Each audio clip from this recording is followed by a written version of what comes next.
Hello all my super friends. Welcome back to my channel once again. Before starting, I would like to quickly remind you to subscribe to my channel and hit the bell icon.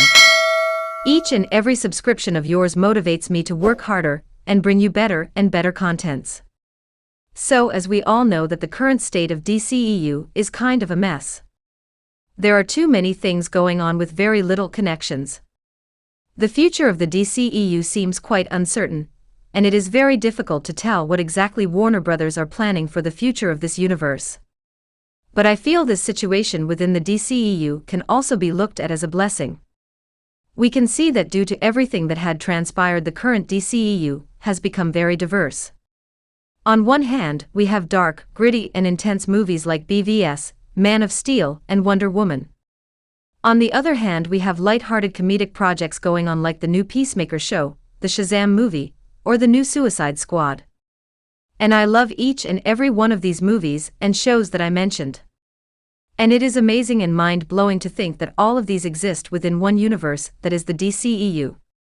This diversity within the DCEU can really turn out to be the biggest strength for DC and Warner Brothers going forward. If we look at the MCU, all the movies kind of look and feel the same. The color gradings and comedic tone of the movies are almost the same in every MCU movie so far. Although the current phase of MCU has shown us some diversity and variations. Eternals felt very different than the traditional MCU movies. Shang-Chi was a totally unique movie. Spider-Man: No Way Home was the first movie to unleash the multiverse into live-action cinema. So we have to agree that the MCU is finally starting to feel a lot less generic. Do not get me wrong. I love the MCU a lot.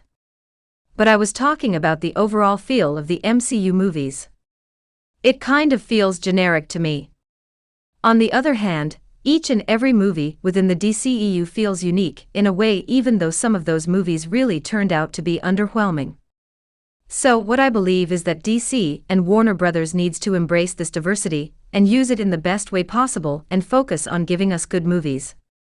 If you look at DC Comics, it is a huge universe with tons of unique characters ranging from light-hearted comedic ones like Shazam, Harley Quinn, Peacemaker, Plastic Man to brutal and dark characters like Batman, Joker or Martian Manhunter.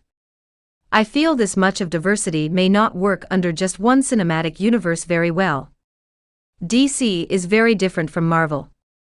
Marvel could pull off such a successful cinematic universe because all the characters within the MCU are almost the same tonally. All of them share a certain comedic personality. But that is not the case with DC. So, if I was the CEO of Warner Brothers, I would prefer both the Snyderverse and the new light-hearted DCEU that we are currently witnessing. In fact, I would let Zack Snyder take full creative control of characters that truly belong to the Snyderverse like Batman, Superman, Wonder Woman, or Darkseid, and on the other hand, I would let James Gunn be the Kevin or the Russo brothers of the main DCEU timeline. Now you might be surprised when I say this, but I think this is what Warner Brothers are planning to do. Now a lot of people these days are heavily criticizing Warner Brothers, but actually they are not what you think. Warner Brothers are in this business for over 100 years. They know what is best for business. They will not erase Batman and Superman from the DC extended universe just like that. Just think, if you are a businessman, why would you choose to earn less when you can earn more? Even a bad movie featuring Batman and Superman will earn and profit the studio a lot more than a good movie featuring some lesser-known characters. And Warner Brothers knows that very well. I think the Flash movie coming out in November this year will start to turn this idea into a reality. The Flash movie will introduce the multiverse within the DC cinematic timeline. The very concept of multiverse means that several timelines can exist together at the same time. It is the very opposite of erasing a timeline as most of the scoopers are making it out to be. It will allow both the dark, gritty and visualistic Snyderverse to exist alongside James Gunn's incredibly awesome and funny timeline within the same big multiverse. The Snyderverse will be restored at some point. It may not be immediately restored, but definitely sometime within the next 3 years. For the immediate future of the DCEU, we might have to settle with movies like Batgirl or Peacemaker, or even a movie on King Shark, if you will. And I like the idea. I will watch all those movies with utmost interest. Those may even be better than the movies from the Snyderverse. Yes, I said it.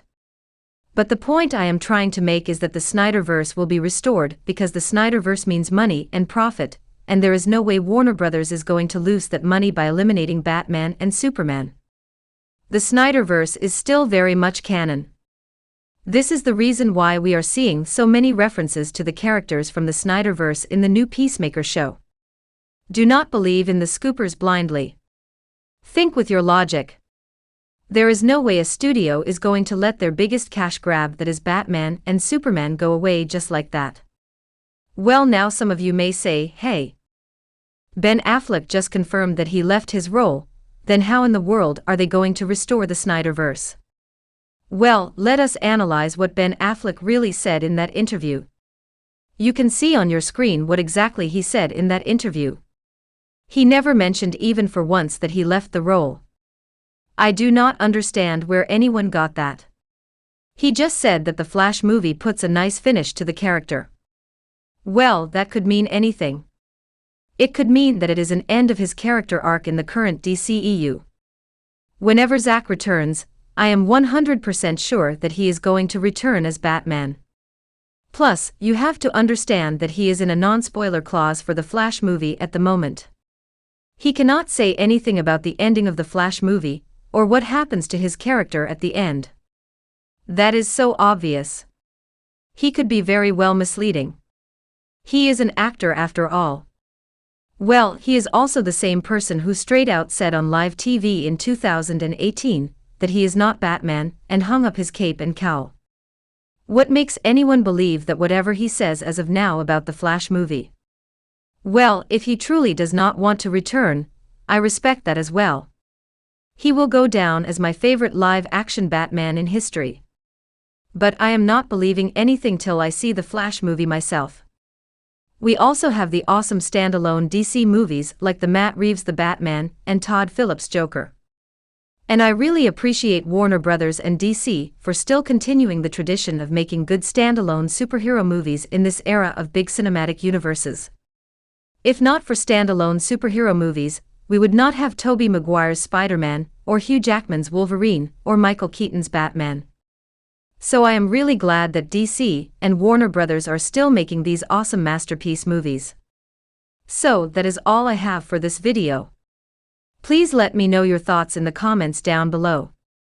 And please do not forget to like, share and subscribe to my channel. Thanks for watching and have a great day. Okay, guess we doing